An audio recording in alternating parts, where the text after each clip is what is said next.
اللہ کے بابرکت نام سے شروع کرتا ہوں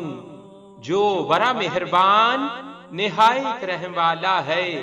اور درود لا محدود حضور صلی اللہ علیہ وآلہ وسلم کی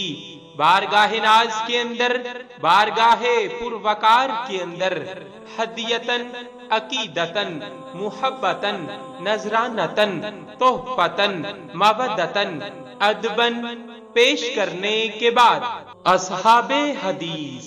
رسول کریم صلی اللہ علیہ وآلہ وسلم نے ارشاد فرمایا، جب قیامت قائم ہوگی تو محدثین اپنی دواتوں کے ساتھ آئیں گے، اللہ تعالی حضرت جبرائیل علیہ السلام کو ان کو لانے کا حکم ارشاد فرمائے گا، پھر ان سے پوچھے گا تم کون ہو؟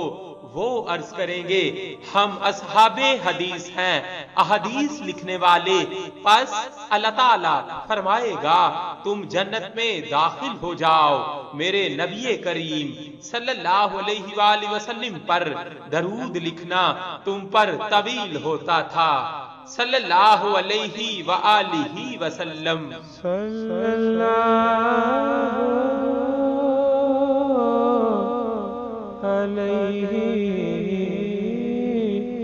وآلہ